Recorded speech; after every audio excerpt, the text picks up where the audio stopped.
Hello, I Shahnawaz welcomes you in this lecture, and we are starting the new chapter, chapter number 7, Alternating Current. So, this alternating current chapter basically defines the introduction to the alternating current and EMF, and importantly, the generation of alternating current. और इसके अलावा हम importantly इसमें देखेंगे कि basically कौन कौन से पैरामीटर्स होते हैं जो अल्टरनेटिंग करंट को डिफाइन करते हैं. तो चलिए हम शुरुआत करते हैं इस लेक्चर की by the definition of alternating current and EMF. So देखिए सामने आपको एक पिक्चर नज़र आ रही है. ये बेसिकली अल्टरनेटिंग करंट या अल्टरनेटिंग ईएमएफ का एक वेव फॉर्म है जिसमें आप देख सकते हैं अल्टरनेटिंग करंट जो होती है उसकी वैल्यू अगर हम इसको ग्राफ वाइज देखें, सपोज एक्सिस वाइज, तो ये हो गया एक्स एक्सिस, ये वाई एक्सिस. एक्स एक्सिस के रिस्पेक्ट में हमने टाइम को डिफाइन किया हुआ है और वाई एक्सिस के रिस्पेक्ट में हम इस वेव फॉर्म की वैल्यू को डिफाइन करेंगे. अब ये वेव फॉर्म करंट को भी डिफाइन कर सकती है और वोल्टेज या ईएमएफ को भी डिफाइन कर सकती है. सो अल्टरनेटिंग करंट बेसिकली डिफाइन करती है अल्टरनेट क्वांटिटीज़ को. इस तरह से देखिए, जैसे सपोज ये एक क्वांटिटी आपको नज़र आई पॉजिटिव साइकिल में, देन नेगेटिव साइकिल में, एंड अगेन फिर positive and negative and so on. So यहाँ पर अगर हम ध्यान से देखें तो इस अल्टरनेटिंग क्वांटिटी की value with respect to time continuously change हो रही है. जैसे for example time instant zero पर अगर ये टाइम एक्सिस है तो ऑब्वियसली इसका ये वाला जो पॉइंट होगा ये ओरिजिन है और ये हमेशा क्या होगा, t इक्वल टू ज़ीरो. सो इस t इक्वल टू ज़ीरो पर आप अगर ध्यान से देखें so value of this waveform कितनी है, ज़ीरो. मतलब यहाँ से जस्ट ओरिजिनेट ही हो रही है. फिर जैसे जैसे टाइम एक्स एक्सिस पर बढ़ता जा रहा है, टाइम एक्सिस पर बढ़ता जा रहा है, वैसे वैसे वेवफॉर्म की वैल्यू भी इंक्रीज़ होती जा रही है. और वेवफॉर्म की वैल्यू को हम मेज़र करेंगे इस वाई एक्सिस के along. For example at time t equal to T पर अगर हम देखें तो वेवफॉर्म की वैल्यू क्या है, आई. वेवफॉर्म की वैल्यू आई. सपोज टाइम t/4 पर हम देखें तो वैल्यू इसकी कुछ और हो गई. अगर इस वैल्यू को मैं देखना चाहूँगा तो ऑब्वियसली मैं एक लाइन यहाँ से ड्रॉ करूँगा या एक परपेंडिकुलर ड्रॉ करूँगा इस वाई एक्सिस पर. सो इस तरह से हम देखते हैं कि अलग अलग टाइम इंस्टेंट्स पर इस अल्टरनेटिंग क्वांटिटी की वैल्यू अलग अलग होगी. इस t/4 से थोड़ा सा और आगे चलेंगे तो हम ये पाएंगे कि इसकी वैल्यू अब कंटिन्यूसली डिक्रीज़ हो रही है और टाइम t/2 पर इसकी वैल्यू हो गई ज़ीरो. सो यहाँ पर हम ये देख रहे हैं कि with respect to time period alternating quantity की वैल्यू कंटिन्यूसली बदलती जा रही है, कंटिन्यूसली चेंज होती जा रही है. पहले तो वो राइज़ हो रही है, राइज़ होकर फिर पीक वैल्यू पर पहुँची, फिर पीक वैल्यू से वापस वो डिग्रेड होकर ज़ीरो वैल्यू पर आ गई, फिर अगेन वो इनिशियलाइज होगी या स्टार्ट होगी रिवर्स डायरेक्शन में. आप ये देख सकते हैं कि रिवर्स डायरेक्शन में फिर वो स्टार्ट होगी. सो रिवर्स डायरेक्शन में भी जितनी पॉजिटिव डायरेक्शन में मैक्सिमम वैल्यू तक गई थी, रिवर्स डायरेक्शन में भी उतनी वैल्यू तक जाएगी और उतने ही टाइम में जाएगी जितने टाइम में वो पॉजिटिव डायरेक्शन में ज़ीरो से मैक्सिमम वैल्यू तक आई थी, ज़ीरो से t/4 तक. ऑब्वियसली उतने ही टाइम पीरियड t/4 में ही t/2 से 3t/4 जो टोटल टाइम पीरियड या टाइम इंटरवल होगा वो t/4 का होगा. सो इस t/4 टाइम पीरियड में ही वो रिवर्स डायरेक्शन में ही पीक वैल्यू तक जाएगी. सो यहाँ पर हम देखते हैं कि अल्टरनेटिंग क्वांटिटीज़ की अगर हम बात करें, अल्टरनेटिंग करंट या अल्टरनेटिंग ईएमएफ बोथ, सो इसकी value with respect to time period continuously change होती है और एक पर्टिकुलर टाइम इंटरवल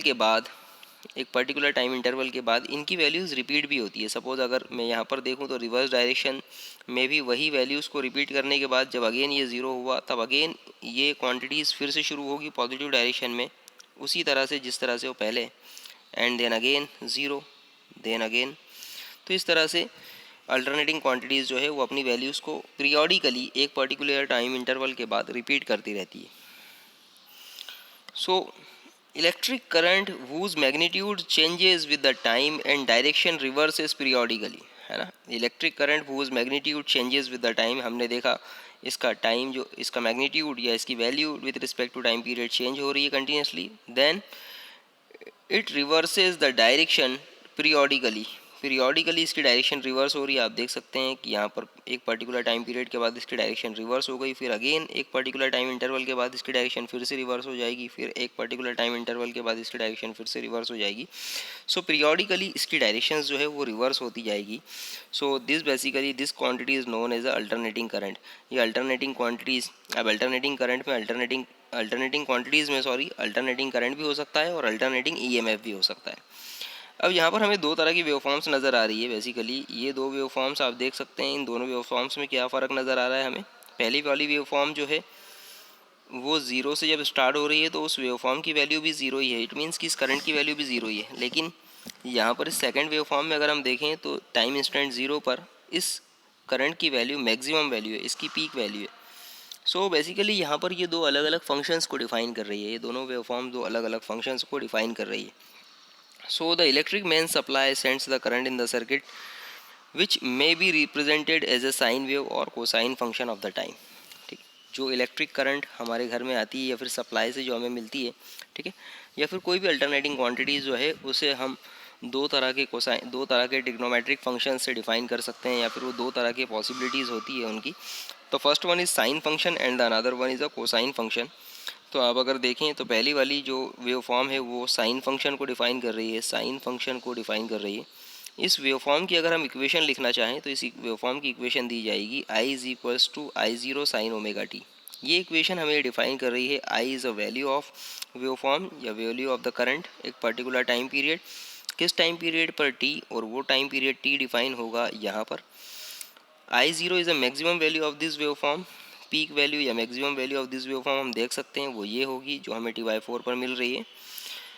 सो इस तरह से इस इक्वेशन में अगर हम टाइम की अलग अलग वैल्यूज़ पुटअप करते रहें और हमें अगर वेव फॉर्म की मैक्सिमम वैल्यू पता है तो हम एक पर्टिकुलर टाइम इंस्टेंट पर उसकी रिस्पेक्टिव वैल्यू का पता लगा सकते हैं। इसी तरह से हम अगर देखें तो सेकंड वाली वेव फॉर्म कोसाइन फंक्शन को डिफाइन कर रही है, और कोसाइन फंक्शन क्या है आप देख सकते हैं, ये नीचे वाला कोसाइन फंक्शन है जहाँ पर टाइम इंस्टेंट ज़ीरो पर इसकी वैल्यू मैक्सिमम है, वेव फॉर्म की वैल्यू या करंट की वैल्यू मैक्सिमम है। यहाँ पर भी अगर हम देखें तो इस इक्वेशन को डिफाइन किया जाएगा I is equals to I zero cos omega T से। यहाँ पर भी T is a time instant at which we want to measure the value of cosine function. I zero इसकी मैक्सिमम वैल्यू है, obviously ये maximum value I zero इसकी, ठीक है, जिस वैल्यू से ज़्यादा वैल्यू इसकी नहीं मिलेगी कभी, और आई इज़ इंस्टेंटेनियस वैल्यू। सो यहाँ पर देखिए ये दोनों आईज़ जो हैं वो अलग अलग फंक्शंस की वैल्यू को डिफाइन कर रहे हैं, यहाँ पर अलग अलग करंट्स की वैल्यू को डिफाइन कर रहे हैं और अलग अलग टाइम इंस्टेंट पर respective value of the T पर डिफाइन कर रहे हैं, इसलिए इसे हम कहते हैं instantaneous value of the current. यहाँ पर ये आई जो होगा वो कहलाएगा इंस्टेंटेनियस वैल्यू। इंस्टेंटेनियस वैल्यू और the value at any time T is called the instantaneous value of the current. So यहाँ पर ओमेगा जो है वो बेसिकली एंगुलर फ्रीक्वेंसी है, और एंगुलर फ्रीक्वेंसी को नॉर्मली हम डिफाइन करते हैं omega is equals to 2π/t, जहाँ पर कैपिटल टी क्या है, T is a time period of the current. या आप देख सकते हैं यहाँ पर टाइम पीरियड हम किसे कहेंगे, तो ऑब्वियसली वो टाइम पीरियड जिसमें इस करंट ने अपने दोनों साइकिल कंप्लीट कर लिए हैं, पॉजिटिव हाफ साइकिल भी कंप्लीट कर लिया और नेगेटिव हाफ साइकिल भी कंप्लीट कर लिया। तो वो वैल्यू जिसमें पॉजिटिव हाफ साइकिल भी कंप्लीट कर लिया गया और नेगेटिव हाफ साइकिल भी कंप्लीट कर लिया गया वो कहलाएगा टाइम पीरियड टी। इस पर्टिकुलर टाइम पीरियड टी के बाद हम देखेंगे तो ये जो फंक्शन है ये अपनी वैल्यू को रिपीट करता है, मतलब वही पॉजिटिव वैल्यू को फिर से रिपीट करेगा, ठीक है। So T is the time period of the wave form. तो ऑब्वियसली इस ओमेगा की जो वैल्यू होती है वो होती है टी 2π/t, और अगर फ्रीक्वेंसी के टर्म्स में देखें तो f इज़ इक्वल टू होता है 1/t। सो यहाँ से हम देख सकते हैं इस t को हम लिख सकते हैं 1/t, यहाँ से अगर हम देखें तो ये मिल जाएगा हमें 2πf। सो ओमेगा की वैल्यू एक्चुअल में होती है 2πf, ये एंगुलर फ्रीक्वेंसी और f is a normal frequency of the wave form. अब जिस तरह से हमने यहाँ पर करंट को डिफ़ाइन किया है उसी तरह से हम यहाँ पर ईएमएफ को भी डिफ़ाइन कर सकते हैं, वोल्टेज को भी डिफ़ाइन कर सकते हैं। जैसा मैंने कहा कि अल्टरनेटिंग क्वांटिटी की वेव फॉर्म है, अब हम मैं इसे करंट्स की फॉर्म में रिप्रेजेंट करूँ या ईएमएफ के फॉर्म में रिप्रेजेंट करूँ, जैसा हमारा रिक्वायरमेंट्स है। तो जिस तरह से हमने करंट के लिए इक्वेशंस दी है I is equal to I zero sine omega T इस पर्टिकुलर वेव फॉर्म के लिए, और I is equal to I zero cos omega T नीचे वाली वेव फॉर्म के लिए, तो ऑब्वियसली इसी तरह से हम ईएमएफ की वैल्यूज़ को भी डिफाइन कर सकते हैं। तो अल्टरनेटिंग ईएमएफ को हम किस तरह से डिफाइन करेंगे, alternating EMF is a EMF whose magnitude changes with the time and direction reverses periodically known as a alternating EMF. जिस तरह से हमने करंट को डिफाइन किया था उसी तरह से एग्जैक्टली हम लोग ईएमएफ को भी डिफाइन करेंगे।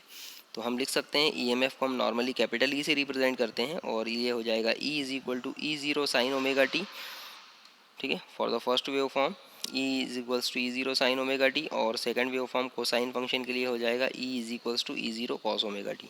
ऑब्वियसली यहाँ पर भी जो ई ज़ीरो है कैपिटल ई ज़ीरो वो क्या डिफाइन कर रहा है, peak value of the wave form को। Peak value of the wave form T is the time period eight which the value of EMF will be known, ठीक है, जहाँ पर जिस पर्टिकुलर टाइम पीरियड पर हमें ईएमएफ की वैल्यू कैलकुलेट करनी है, वो टाइम पीरियड यहाँ पर हो गया टी, और ई जो कहलाएगा वो क्या कहलाएगा, instantaneous value of the EMF, जैसा अभी हमने इंस्टेंटेनियस का मतलब समझा। सो इस तरह से हम अल्टरनेटिंग करंट और अल्टरनेटिंग ईएमएफ को डिफाइन करते हैं। अब देखिए यहाँ पर एक इम्पॉर्टेंट टर्म्स ये समझ में आती है कि अगर हमें किसी पर्टिकुलर करंट की वैल्यू को फाइंड आउट करना है तो हम करंट की वैल्यू को कैसे डिफाइन करें, क्योंकि यहाँ पर तो क्या हो रहा है, हर पर्टिकुलर टाइम स्टैंड पर इसकी वैल्यू चेंज हो रही है, हर पर्टिकुलर टाइम स्टैंड पर इसकी वैल्यू चेंज हो रही है। एक पर्टिकुलर हाफ इंटरवल पर इसकी वैल्यू पॉजिटिव है, दूसरे हाफ इंटरवल पर इसकी वैल्यू नेगेटिव है। पर हमें अगर करंट को जब भी डिफाइन करना होता है तो हम किसी टाइम स्टैंड पे डिफाइन नहीं करते, हम तो नॉर्मली इसकी एक पर्टिकुलर वैल्यू बताते हैं कि भाई 3 एम्पियर का करंट फ्लो हो रहा है, 5 एम्पियर का करंट फ्लो हो रहा है, 100 मिली एम्पियर का करंट फ्लो हो रहा है। तो यहाँ पर हम टाइम की बात कभी भी नहीं करते कि भाई इतने पर्टिकुलर टाइम पीरियड पर इतनी वैल्यू थी। सो अब यहाँ पर कुछ इंपॉर्टेंट पैरामीटर होते हैं जो इस तरह की कंसोलिडेटेड वैल्यूज़ को डिफाइन करते हैं किसी भी अल्टरनेटिंग क्वांटिटी की। तो ये जो कंसोलिडेटेड पैरामीटर्स होते हैं ये होते हैं बेसिकली मीन वैल्यू, या जिसे हम एवरेज वैल्यू भी बोल सकते हैं, या फिर हम इसका एक और पैरामीटर होता है that is root mean square value, या फिर वर्चुअल वैल्यू भी होता है। ठीक है, सो यहाँ पर दो इंपॉर्टेंट पैरामीटर हैं, एवरेज मीन वैल्यू जिसे हम एवरेज वैल्यू भी कह सकते हैं, या फिर दूसरा होता है रूट मीन स्क्वायर वैल्यू, या जिसे हम वर्चुअल वैल्यू भी कहते हैं। तो ये दो पैरामीटर्स होते हैं जिसके बेसिस पर हम एक कंसोलिडेटेड अमाउंट ऑफ करंट और वोल्टेज, अल्टरनेटिंग करंट और वोल्टेज को डिफाइन कर सकते हैं। तो चलिए शुरुआत करते हैं मीन वैल्यू और द एवरेज वैल्यू से। अब इस मीन वैल्यू और एवरेज वैल्यू का मतलब क्या है, तो देखिए बड़ी सिंपल सी बात है, मीन वैल्यू और एवरेज वैल्यू हमें ये बताती है कि सपोज़ पीक वैल्यू या मीन वैल्यू को समझने के लिए देखिए हम दो कंडीशंस देखते हैं। पहला सपोज़ ये है हमारी डायरेक्ट करंट डीसी, जिसे हम स्टीडी करंट भी बोलते हैं, स्टीडी करंट, और this one is alternating current, alternating current जिसे हम एसी बोल रहे हैं। ठीक है, सो ऑब्वियसली सी बात है, अगर कोई सर्किट हो, सपोज़ ये दिस इज़ अ सर्किट, ठीक है, ये सर्किट एक छोटा सा सर्किट मैं बना रहा हूँ। सपोज़ इस सर्किट के अलॉन्ग अगर मैंने डीसी सोर्स लगाया हुआ है, आप देख सकते हैं यहाँ पर ये डीसी सोर्स है जो क्या करेगा, एक कंटिन्यूसली डीसी अमाउंट की करंट यहाँ से फ्लो करेगा। सो अगर एक पर्टिकुलर अमाउंट की मैं बात करूँ, कितने अमाउंट की बात करूँ, सिर्फ एक पर्टिकुलर टाइम इंटरवल की बात करूँ, टाइम टी, और टाइम में ले रहा हूँ सपोज़ इतना, ज़ीरो से लेकर T/2 तक का टाइम ले रहा हूँ मैं। ठीक है, तो इस ज़ीरो से लेकर T/2 तक का जो टाइम है, मतलब टोटल टाइम इंटरवल कितना हो गया, T/2। तो अगर मैं डीसी करंट को या स्टीडी करंट को ठीक है,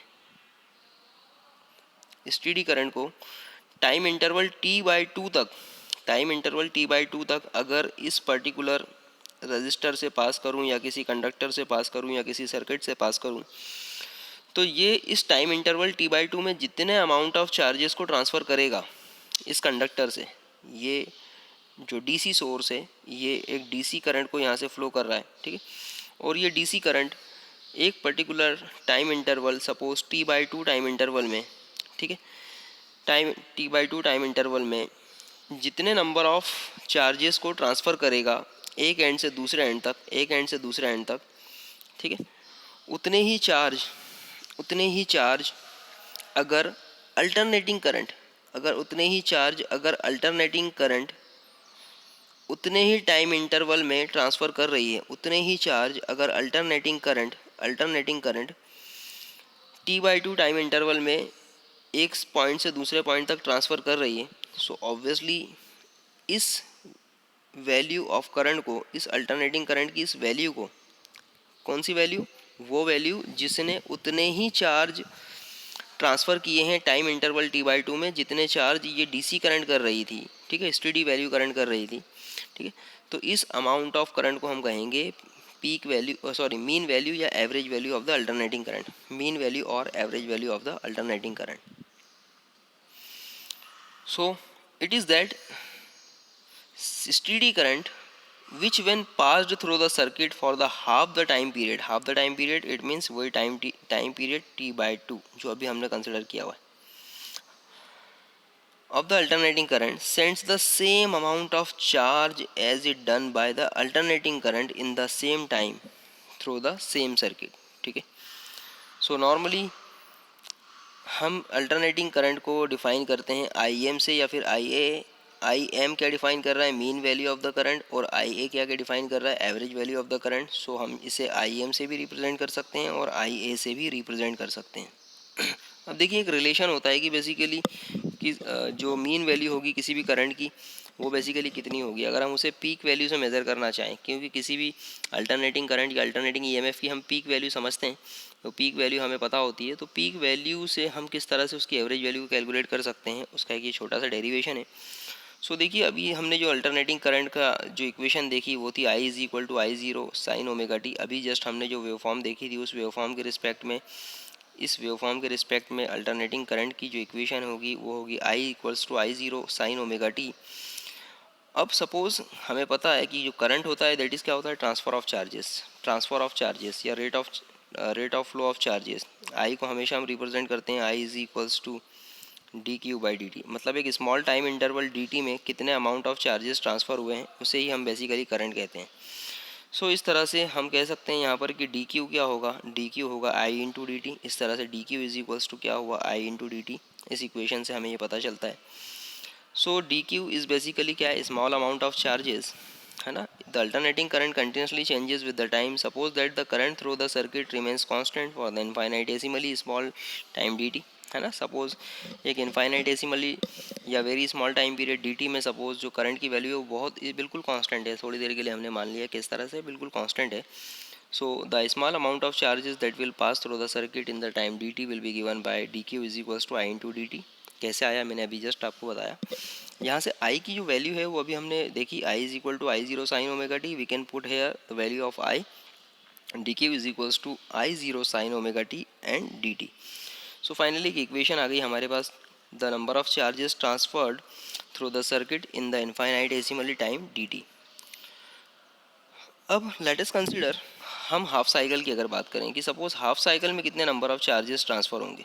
अगर हम ये तो हमने छोटे से टाइम इंटरवल की बात की, अगर मैं हाफ साइकिल की बात करूँ कि हाफ साइकिल में time interval T by to में हाफ साइकिल कितना होगा, time interval T by to का, कि टाइम इंटरवल टाइम जीरो से लेकर टी बाई टू तक कितने नंबर ऑफ चार्जेस ट्रांसफ़र हो रहे हैं।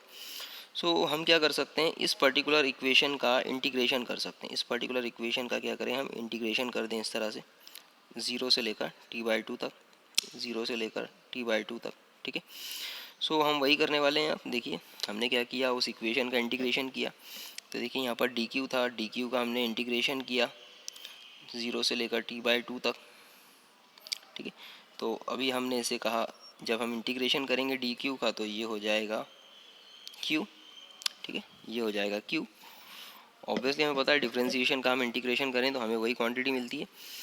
सो यहाँ पर जो दूसरा वाला साइड था हमारा RHS I zero sine omega T D T, इसका भी हमने इंटीग्रेशन कर दिया ज़ीरो से लेकर टी बाई टू तक। सो फाइनली यहाँ पर अगर हम देखें तो आई जीरो कांस्टेंट है, पीक वैल्यू है, इसलिए हमने इसे बाहर निकाला, बचा के अंदर sign omega T D T zero से टी बाई टू। अब हम इसका इंटीग्रेशन करेंगे। अब sign omega T D T का फार्मूला होता है, इट्स ऑल्सो ए फार्मूला। सो यहाँ पर हम sign omega T D T का इंटीग्रेशन का फार्मूला होगा minus cos omega T divided by omega, ठीक है, इसका ये फार्मूला हो गया। Then finally put the limits zero और T by two, upper limit lower limit को हमने पुटअप कर दिया, zero lower limit T by two upper limit. अब यहाँ से ओमेगा भी कांस्टेंट वैल्यू है, एंगुलर फ्रीक्वेंसी इसे हमने बाहर निकाला इस ब्रैकेट से मॉडुलस सिंबल से, तो आई ज़ीरो अपॉन ओमेगा और cos omega T upon omega, देखिए माइनस सिंबल भी हमने बाहर रख दिया है। अब हमें लिमिट्स पुटअप करने का वक्त है, तो लिमिट्स कैसे पुटअप करते हैं, अपर लिमिट माइनस लोअर लिमिट। तो हमने डिफ्रेंशिएशन इंटीग्रेशन किया था टी के रिस्पेक्ट में, इसलिए टी की जगह हम टी बाई टू पुटअप करेंगे। यहाँ पर अपर लिमिट और लोअर लिमिट को पुटअप करेंगे, तो पहले पुटअप करेंगे अपर लिमिट, तो ये हो जाएगा कॉस ओमेगा, टी की जगह पुटअप करेंगे टी बाई टू, हमने पुटअप किया टी बाई टू। लेकिन यहाँ पर हम ओमेगा की वैल्यू भी साथ में रखते चलेंगे। ओमेगा की वैल्यू अभी हमने जस्ट देखा था, ओमेगा इज इक्वल टू होता है टू पाई बाई टी, ठीक है, ताकि हमारी इक्वेशंस को हम आसान कर सकें। तो हमने क्या किया, कॉस ओमेगा, कॉस पुटअप किया, देन ओमेगा की जगह पुटअप किया two pi by T, and upper limit put up की टी की जगह, अपर लिमिट पुटअप की टी बाई टू। अब अपर लिमिट के बाद हम करते हैं माइनस लोअर लिमिट, इसी को लोअर लिमिट के साथ भी पुटअप करेंगे, तो upper limit minus minus symbol लगाया, अब लोअर लिमिट पुटअप करेंगे। So cos as it is, omega की जगह हमने पुटअप किया टू पाई बाई टी, और लोअर लिमिट है ज़ीरो, इसलिए टी की जगह पुटअप किया 0.0। इसी similarly I zero upon omega जो शुरुआत में था वहाँ पर भी ओमेगा की जगह हमने पुटअप कर दिया है two pi by T. Solve करेंगे इसे, देखिए सॉल्व करेंगे तो यहाँ पर टी से टी कैंसिल आउट हो जाएगा, फाइनली टी से टी कैंसिल आउट हो जाएगा, ये टू से ये टू कैंसिल आउट हो जाएगा, क्या बचेगा कॉस पाई, हमने कॉस पाई लिखा। यहाँ पर भी टी जो है वो न्यूमरेटर में चला गया तो ये हो गया I zero T upon two पाई। यहाँ पर अगर हम देखें तो ज़ीरो से मल्टीप्लाई हो रहा है इसलिए पूरा हो जाएगा zero, so finally cos zero. अब यहाँ पर ये एंगल पूरा हो गया ज़ीरो तो ये लिखा हमने कॉस ज़ीरो। अब इसको थोड़ा और सॉल्व करें तो देखो cos minus I zero T by to pi value हमने एज इट इज़ लिखी। कॉस पाई की वैल्यू होती है -1, हमने वैल्यू -1 पुटअप किया। कॉस ज़ीरो की वैल्यू होती है 1, यहाँ पर 1 आ गया। फाइनली हम इसे देखें तो सॉल्व करेंगे तो ये हो जाएगा -1 -2 और 2 से 2 कैंसिल आउट होगा, माइनस से माइनस सिंबल मल्टीप्लाई होगा तो प्लस हो गया, बचा गया I zero T upon pi. So finally यहाँ पर क्यू की वैल्यू मिल गई हमें कि कितने एक हाफ साइकिल में कितने नंबर ऑफ चार्जेस ट्रांसफ़र होंगे एक जगह से दूसरी जगह। किसी सर्किट में एक half cycle of alternating current के कितने नंबर ऑफ चार्जेस ट्रांसफ़र होंगे through the section of conductor. अब Q की वैल्यू हमारे पास आ चुकी है। अब देखिए अगर हम Q की बात करें तो अभी हमने जस्ट फार्मूला जो देखा था कि I इज़ इक्वल्स टू होता है Q बाई टी, हमने D Q by D T लिखा था स्मॉल टाइम के लिए। अगर नॉर्मली हम लिखें तो ये हो जाता है Q बाई टी। अगर मैं मीन वैल्यू की बात कर रहा हूँ कि भाई करंट की मीन वैल्यू के रिस्पेक्ट में क्या होगा, तो ये सपोज डिफाइन करेगा mean value I M is equals to Q by T. ठीक है, सो ऑब्वियसली यहाँ पर हम लिख सकते हैं Q is equals to I M into T. ठीक है, अब ऑब्वियसली जो मीन वैल्यू हमने मेज़र की हुई है वो तो हमें सिर्फ time period T by to के लिए मेज़र की है, इसलिए इस टाइम पीरियड की जगह हम टी बाई टू पुटअप कर सकते हैं। सो इस तरह से हम क्यू की एक और डेफिनेशन दे सकते हैं, Q is equals to mean value multiplied by half time interval T by two. So इसी इक्वेशन का हम यूज़ कर रहे हैं, Q is equal to I M into T by two, हमने पुटअप किया Q is equal to I M into T by two. अब इस इक्वेशन से हमें क्यू की एक और वैल्यू मिल गई। तो देखो क्यू की एक वैल्यू अभी हमने कैलकुलेट की, Q is equals to I zero T by pi, और दूसरी क्यू की वैल्यू मिल गई हमें I M T by two. दोनों वैल्यूज़ को इक्वलाइज पुटअप कर देते हैं हम लोग, तो ये हो जाएगा I M T by two equals to I zero T by pi, जैसा कि यहाँ पर लिखा हुआ है। इसे हम सॉल्व करें तो देखिए टी से टी कैंसिल आउट हो जाएगा, यहाँ पर भी कैंसिलेशन होंगे काफ़ी सारे, टी के साथ टी कैंसिल आउट हो गया। फाइनली अगर हम आई एम को देखें तो ये क्या हो जाएगा, I M is equals to two का क्रॉस मल्टीप्लिकेशन हुआ तो two I zero by pi, यहाँ पर आप देख सकते हैं। अब two I zero by pi को अगर हम पाई की वैल्यू पुटअप करें, यहाँ पर पाई की वैल्यू को पुटअप करें तो पाई की वैल्यू, यहाँ पर हम पाई की वैल्यू पुटअप कर सकते हैं। पाई की वैल्यू होती है pi is equals to 3.142। So let's put the value 3.142, और फाइनली जब आप इसे सॉल्व करेंगे तो हमें जो आंसर मिलेगा वो मिलेगा 0.636 आई ज़ीरो। आप देख सकते हैं यहाँ पर हमें जो आंसर मिलेगा दैट इज़ 0.636 आई ज़ीरो। सो ये हो गया एवरेज वैल्यू का फार्मूला। आप देख सकते हैं यहाँ पर ये रिलेशन हमें डिफाइन कर रहा है मीन वैल्यू, एवरेज वैल्यू या फिर और पीक वैल्यू में रिलेशन। मतलब किसी भी पर्टिकुलर अल्टरनेटिंग क्वांटिटी की जो मीन वैल्यू होगी वो उसकी पीक वैल्यू का 0.636 मल्टीपल होगी। या इसे मैं ऐसा भी कह सकता हूँ कि किसी भी पर्टिकुलर क्वांटिटी, अल्टरनेटिंग क्वांटिटी की मीन वैल्यू जो होगी वो उसकी पीक वैल्यू का 63.6% होगी। 63.6% ऑफ पीक वैल्यू होगा। जिस तरह से हमने अल्टरनेटिंग करंट को डिफाइन किया है उसी तरह से हम अल्टरनेटिंग ईएमएफ को भी डिफाइन कर सकते हैं। तो अल्टरनेटिंग ईएमएफ हो जाएगा E M is equals to two E zero by pi. ये भी इसकी वैल्यू भी ऑब्वियसली क्या होगी, यहाँ पर आई ज़ीरो की जगह हमने ई ज़ीरो पुटअप कर दिया, peak value of alternating EMF. So finally इसकी वैल्यू भी होगी 0.636 ई ज़ीरो। तो ये फिगर्स हमें याद रखने हैं, फिगर्स काफ़ी इंपॉर्टेंट है as per the numerical solution. Numerical solution जब हम देंगे तो हमें ये फिगर्स याद होने चाहिए कि हमेशा मीन वैल्यू जो होती है वो पीक वैल्यू का, अल्टरनेटिंग क्वांटिटी के लिए जो मीन वैल्यू होती है वो पीक वैल्यू का 0.636 होती है या 63.6% होती है। अब एक इम्पॉर्टेंट टर्म ये है कि अगर यहाँ पर हम एवरेज वैल्यू की बात करें तो अगर आप यहाँ पर ध्यान से देखेंगे तो ये एवरेज वैल्यू हमने हाफ साइकिल के लिए ही मेज़र की है। क्यों? क्योंकि हाफ साइकिल के लिए मेज़र हमने इसलिए की क्योंकि अगर हम फुल साइकिल के लिए मेज़र करते तो यहाँ पर सेम वैल्यूज़ जो होती है वो निगेटिव क्वांटिटीज़ में आ जाती, निगेटिव वैल्यूज़ में आ जाती, और जब हम इसका एवरेज निकालते तो इसका एवरेज हमेशा हमें क्या मिलता, ज़ीरो। इसका फुल साइकिल के लिए एवरेज हमेशा क्या मिलता, ज़ीरो। इसलिए एवरेज वैल्यू को हमेशा सिर्फ और सिर्फ हाफ साइकिल के लिए ही कैलकुलेट किया जाता है। मतलब एवरेज वैल्यू जो है वो हमेशा सिर्फ और सिर्फ हाफ साइकिल के लिए ही डिफाइन की जाती है। So during the next half cycle, the mean value of AC will be equal in magnitude but opposite in direction. For this reason, the average value of AC over the complete cycle is always 0. It may be noted that as the average value of AC over the complete cycle of AC is 0, it is always defined over the half cycle of AC.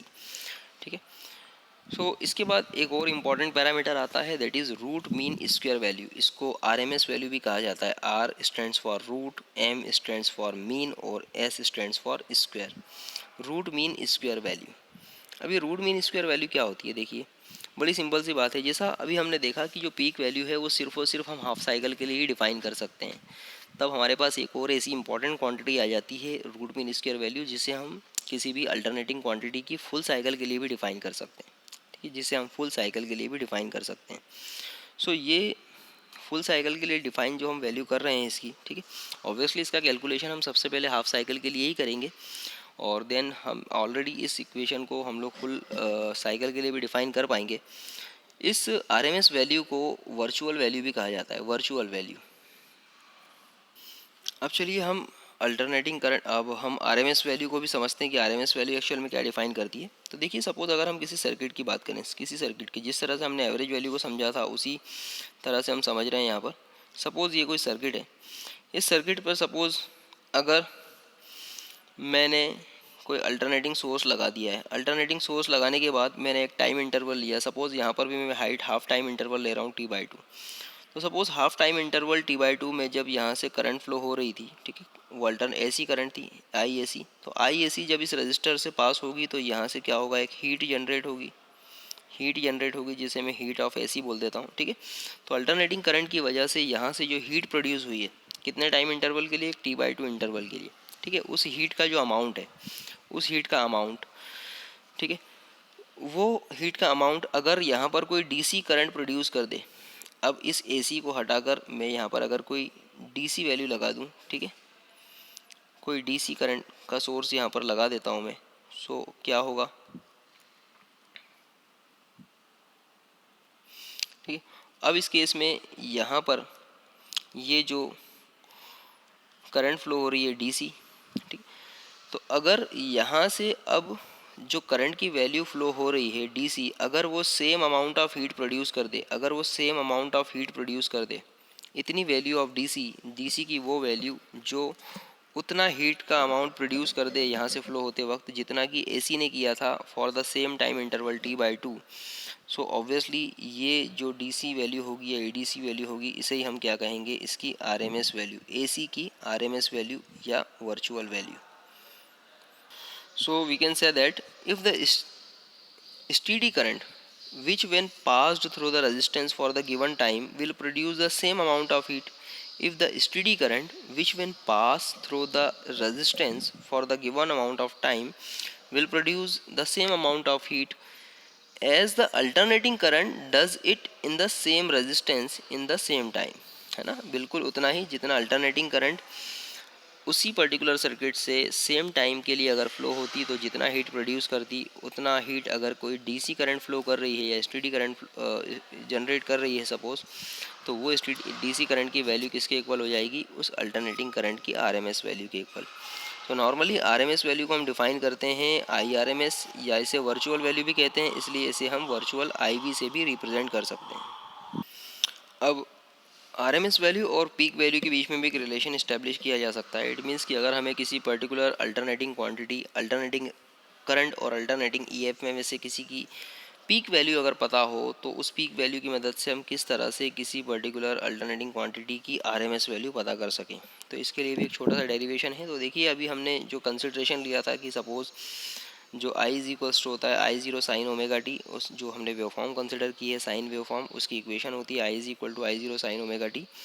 और हमें पता है अगर हम heat production की बात कर रहे हैं तो हमें पता है कि heat produce by the current, current की जो हीट प्रोड्यूस करती है उसकी वैल्यू होती है, अगर मैं एच से रिप्रेजेंट कर रहा हूँ हीट प्रोड्यूस को, सो ऑब्वियसली इसका फार्मूला होता है आई स्क्वायर आर टी. ये फार्मूला आपने 10th क्लास में पढ़ा होगा. ठीक है, यहाँ पर T is a time period, जितने टाइम पीरियड तक किसी पर्टिकुलर सर्किट से या किसी रेजिस्टेंस से करंट फ्लो हो रही है. R is a value of resistance और I is a value of current. तो ये फार्मूला होता है कि अगर किसी पर्टिकुलर सर्किट से टाइम टी तक जिसका रेजिस्टेंस आर है, ठीक है, उससे करंट आई अगर फ्लो हो रही है तो उससे प्रोड्यूस होने वाली जो हीट होगी वो इतनी होगी, H is equals to I square R T. So इसी फॉर्मूले का यूज़ करते हुए हम यहाँ पर देख सकते हैं कि अगर किसी पर्टिकुलर अल्टरनेटिंग क्वांटिटी की वैल्यू अगर एक छोटे स्मॉल टाइम इंटरवल dt के लिए, हम यहाँ पर एक छोटा टाइम इंटरवल कंसिडर कर रहे हैं, इनफाइनाइटेसिमली स्मॉल टाइम इंटरवल कंसिडर कर रहे हैं dt, जिसके लिए सपोज़ जो अल्टरनेटिंग क्वांटिटी है उसकी वैल्यू कैसी है, पूरी कांस्टेंट है, ठीक है, बहुत ही छोटा टाइम पीरियड। वैसे तो अल्टरनेटिंग क्वांटिटी की वैल्यू हर टाइम पर बदलती रहती है, लेकिन हमने कितना छोटा टाइम इंटरवल लिया और उसमें कंसिडर किया कि सपोज़ इसमें इसकी वैल्यू कैसी है, अल्टरनेटिंग क्वांटिटी अल्टरनेटिंग करंट की वैल्यू कांस्टेंट है। सो उस टाइम इंटरवल dt के लिए हीट प्रोडक्शन कितना होगा, तो हम लिख सकते हैं कि भाई उतना हीट प्रोडक्शन जो होगा उस particular small amount of time के लिए वो भी क्या होगा, बहुत छोटा होगा, इसलिए उसे हम dh से रिप्रेजेंट कर रहे हैं। तो इसलिए यहाँ पर जो heat produce amount of heat produce in the resistance R in the time dt given by dh is equals to I square R into dt। अब यहाँ से आई की वैल्यू हम पुटअप कर सकते हैं, आई जीरो साइन ओमेगा टी, तो ये हमने पुटअप किया आई जीरो साइन ओमेगा टी, इसका स्क्वायर भी पुटअप कर दिया। जब हम इसे सॉल्व करेंगे तो ये हो जाएगा I zero square sine square omega T, R अपनी जगह एज इट इज़ है, देन डी टी।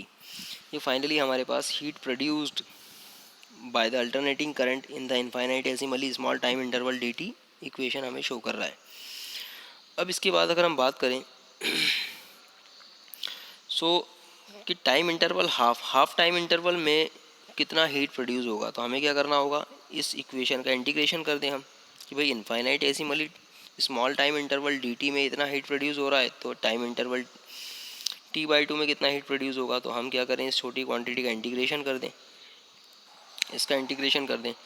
तो इसका इंटीग्रेशन करेंगे तो ऑब्वियसली क्या होगा, ये इक्वेशन आ जाएगी।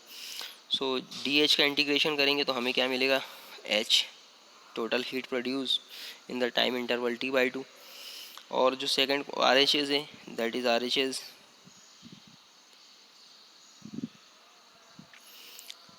आई square I zero square R sine square omega T, इसका भी इंटीग्रेशन किया जीरो से लेकर t/2 तक, तो यही वैल्यू हमने यहाँ पर भी लिख दी, ठीक है, और इसका इंटीग्रेशन कर दिया। सो फाइनली हम देखेंगे कि आई स्क्वायर भी एक पीक वैल्यू कांस्टेंट वैल्यू है, इसलिए इसको भी बाहर पुटअप कर दें। आर की वैल्यू रेजिस्टेंस की वैल्यू भी कांस्टेंट होगी, इसलिए इसे भी बाहर पुटअप कर दें इंटीग्रेशन के। तो अंदर क्या बचा, इंटीग्रेशन के अंदर जीरो से t/2 sign square omega T D T, ये फाइनली इक्वेशन आ गई। अब sign square omega T D T को अगर हमें इंटीग्रेट करना है तो इसके लिए हमें एक ट्रिग्नोमेट्रिक रिलेशन का सहारा लेना पड़ेगा। देखिए sine square theta is equals to होता है cos two theta by two, है ना, साइन स्क्वायर थीटा फार्मूला होता है sine square theta is equals to 1 - cos 2 theta by two, ये फार्मूला है। इसी फार्मूले के तहत हमने साइन स्क्वायर ओमेगा टी को पुटअप किया 1 - cos 2 omega T by two, और D T as it is यहाँ पर है पुटअप। अब इस इक्वेशन को अगर हम थोड़ा सा और सॉल्व करें तो आप ये पाएंगे कि हम इसको इंडिविजुअली लिख सकते हैं। देखिए आई ज़ीरो स्क्वायर आर, और ये टू भी बाहर आ गया तो ये क्वांटिटी तो बाहर हो गई। इसका इंडिविजुअली इंटीग्रेशन करें तो ये हो गया 1/2, तो हमने 1/2 इंटू डी टी का इंटीग्रेशन किया। टू ऑलरेडी कॉमन बाहर निकाल लिया तो अंदर क्या बचा, सॉरी 1 बचा है, वो टू ऑलरेडी कॉमन बाहर निकाल लिया है तो हमने अंदर क्या बचा है 1। सो यहाँ पर हम देख सकते हैं, यहाँ पर टू कॉमनली बाहर निकाला तो अंदर क्या बचा है, इंटीग्रेशन ऑफ 1, हमने जीरो से t/2 इंटीग्रेशन ऑफ 1 और डी टी मल्टीप्लीकेशन में, इसलिए ये हो गया डी टी जीरो से t/2 डी टी। अंदर क्या बचा, cos two omega T D T, तो इसका इंटीग्रेशन भी कर दिया cos two omega T D T. D T का इंटीग्रेशन जो होगा वो हो जाएगा टी, तो हमने यहाँ पर पुटअप किया टी और लिमिट्स भी पुटअप कर दी, lower limit 0 upper limit t/2। और यहाँ पर अगर हम देखें तो इसका जो सॉल्यूशन होगा इस इक्वेशन के इस पार्ट का सॉल्यूशन जो होगा 0 से लेकर t/2 dt, तो इसका इंटीग्रेशन होगा t, और 0 से t/2 वैल्यू पुटअप करेंगे, अपर लिमिट t/2 टी के रिस्पेक्ट में हो रहा है इंटीग्रेशन, इसलिए टी के लिए वैल्यू पुटअप करेंगे, ये हो गया t/2 minus lower limit T की जगह 0 पुटअप कर दिया। तो फाइनली इस इक्वेशन का जो सॉल्यूशन आया, इस इक्वेशन के पार्ट का सॉल्यूशन आया कैपिटल t/2। अब इक्वेशन के इस वाले पार्ट को अगर हम सॉल्व करें तो देखिए 0 से t/2 cos 2 omega T D T, तो यहाँ पर हमें पता है cos 2 omega T D T का इंटीग्रेशन क्या होगा, ये होगा sine 2 omega T by 2 omega, ठीक। वैल्यू लिमिट्स भी पुटअप कर दी, lower limit upper limit, finally अब लिमिट्स पुटअप करने का वक्त आ गया है, तो 1/2 ओमेगा को हमने बाहर निकाला, साइन 2 ओमेगा टी, क्योंकि टी के रिस्पेक्ट में इंटीग्रेशन हो रहा है इसलिए टी की जगह ही लिमिट्स पुटअप की जाएगी। तो देखिए यहाँ से लिखा हमने 1/2 ओमेगा तो बाहर आ गया, अंदर क्या बचा साइन 2 ओमेगा टी।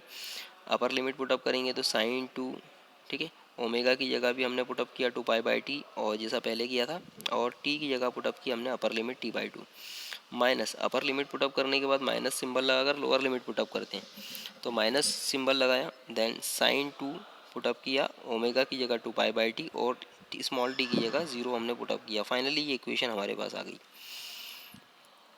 1/2 ओमेगा हमने पुटअप किया। अब यहाँ पर अगर हम देखें तो कैंसिलेशन हो रहा है, इस टी से ई टी कैंसिल आउट हो गया, इस टी से यू टू ये वाला 2 कैंसिल आउट हो गया, फाइनली क्या बचेगा 2 ओमेगा, तो ये हो गया साइन 2 ओमेगा माइनस यहाँ से अगर हम देखें तो 0 का मल्टीप्लिकेशन होगा तो ये पूरी क्वांटिटी हो जाएगी 0, इसलिए हमने पुटअप किया साइन 0। तो साइन 2 पाई की वैल्यू क्या होती है, अब देखिए इस इक्वेशन को सॉल्व करें तो 1/2 omega as it is sine 2 pi की वैल्यू होती है 0 और साइन 0 की वैल्यू भी होती है 0। फाइनली इस इक्वेशन की वैल्यू हो जाएगी 0, मतलब इतना जो पार्ट है उसकी वैल्यू कितनी हो गई 0। सो फाइनली हम लिख सकते हैं यहाँ पर कि इस इक्वेशन में h is equals to I0R/2 में इस इक्वेशन के पार्ट की वैल्यू है t कैपिटल T/2 और इसकी वैल्यू हो गई 0, तो हम लिख सकते हैं I0R/2 into capital T/2, I0² R/2 into T/2 और सेकंड पार्ट की वैल्यू तो हो गई 0। फाइनली जब सॉल्व करेंगे इसे तो हम ये पाएंगे I²RT/4। अब यहाँ पर एक और इम्पॉर्टेंट टर्म अगर हम देखें थोड़ा इसको सॉल्व करने के पहले, देखिए ये जो इक्वेशन हमें क्या डिफाइन कर रही है, ये इक्वेशन हमें डिफाइन कर रही है कि पीक वैल्यू के रिस्पेक्ट में हीट कितना प्रोड्यूस होगा, पीक वैल्यू के रिस्पेक्ट में, या जो हमने कैलकुलेशन किया कि भाई हाफ टाइम इंटरवल T/2 के लिए जो करंट होगी वो कितनी हीट प्रोड्यूस करेगी। ठीक है, अगर हम RMS वैल्यू की बात करें कि भाई RMS वैल्यू कितनी हीट प्रोड्यूस करेगी, तो ये तो एक स्टैंडर्ड इक्वेशन आ गई। RMS वैल्यू कितनी हीट प्रोड्यूस करेगी, देखिए अगर हम बात करें तो बड़ी सिंपल सी बात होती है, रूट मीन स्क्वायर।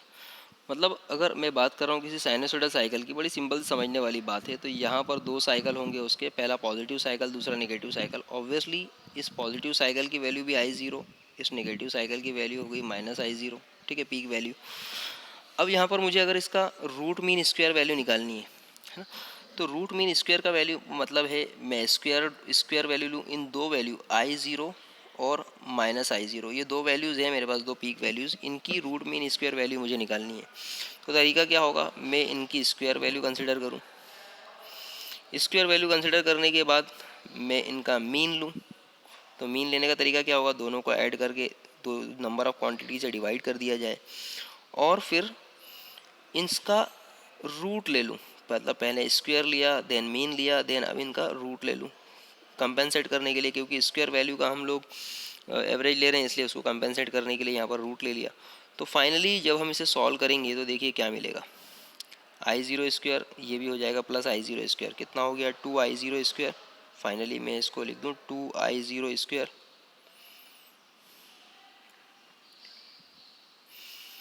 2I0²।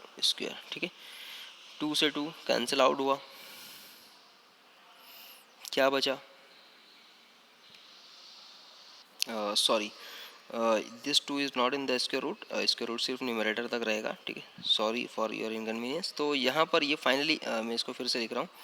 सो यहाँ पर ये क्या मिला हमें 2I0² और पहले से 2 चला आ रहा था। ठीक है, सो क्योंकि हमने एवरेज जो हमने एवरेज लिया था वो स्क्वायर्ड वैल्यू का लिया था, उससे कंपेंसेट करने के लिए हमने स्क्वायर रूट लगाया, इसलिए न्यूमरेटर में रहेगा। अब अगर यहाँ पर हम ध्यान से देखें तो ये बेसिकली क्या हुआ, ये बेसिकली हो रहा है इसे हम अगर थोड़ा सॉल्व करें तो देखिए इसे मैं इस तरह से लिख सकता हूँ,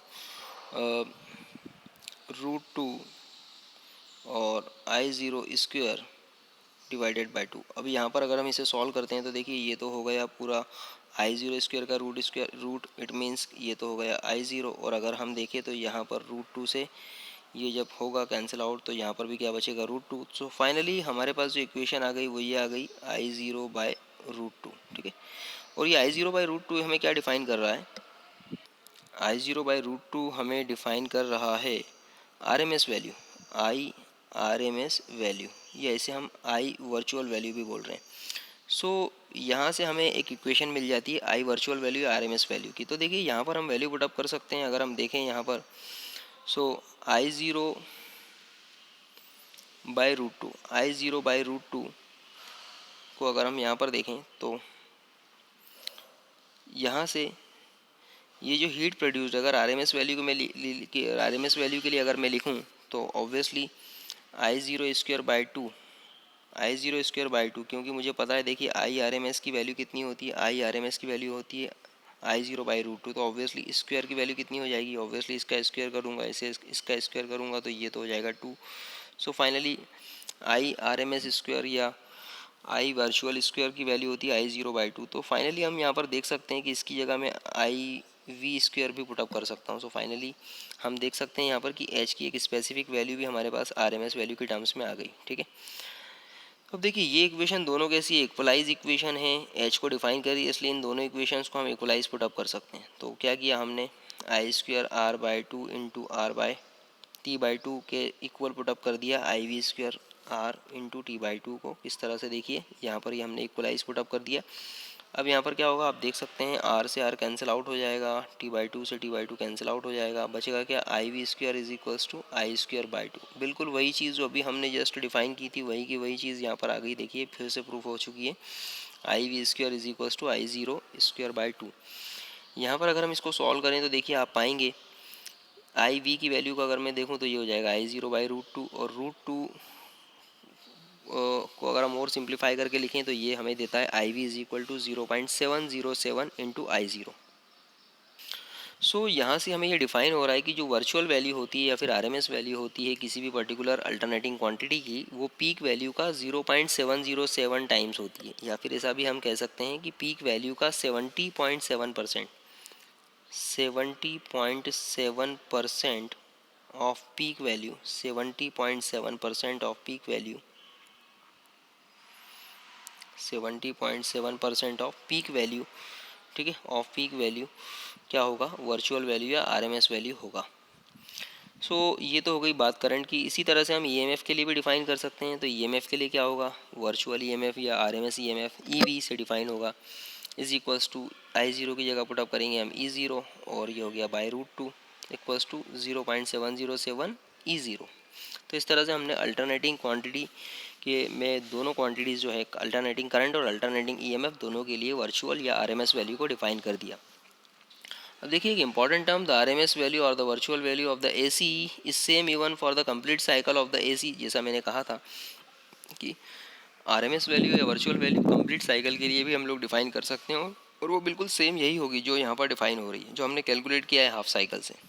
सो this fact is made use up to construct the hot wire instruments.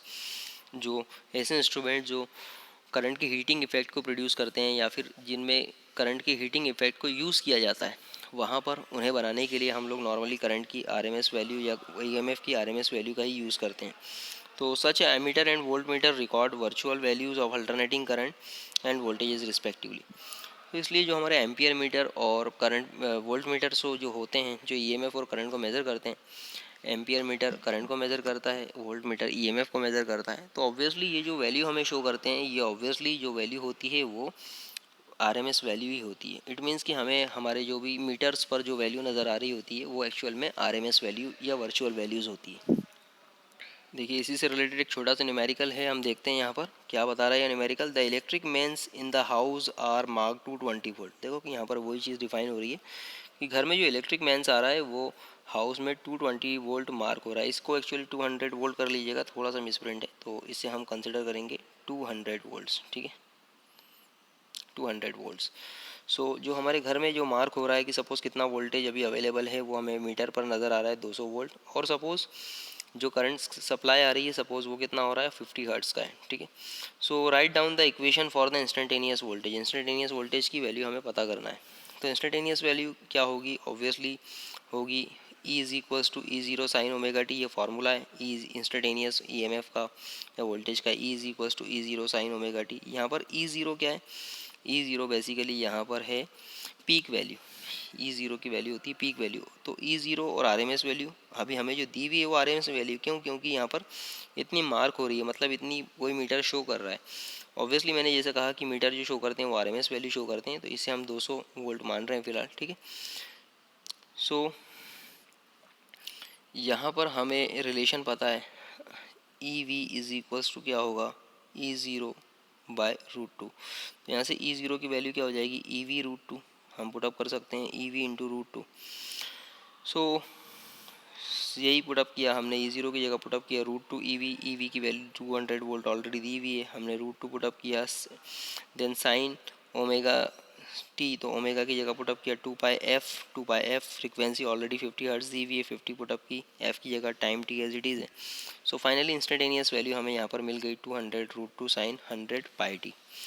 तो ये इक्वेशन आ गई हमारे पास फाइनली इंस्टेंटेनियस वैल्यू की, जो हमारे घर में सप्लाई आ रही है, ठीक है, जो इस इक्वेशन के हिसाब से हमसे पूछा गया है। सो काफ़ी सिंपल सा लेक्चर था, आई होप आपको समझ में आया होगा, और काफ़ी इंट्रोडक्टरी और इन्फॉर्मेटिव लेक्चर था ये, तो इसे 2 से 3 बार ज़रूर देखिएगा। Thank you.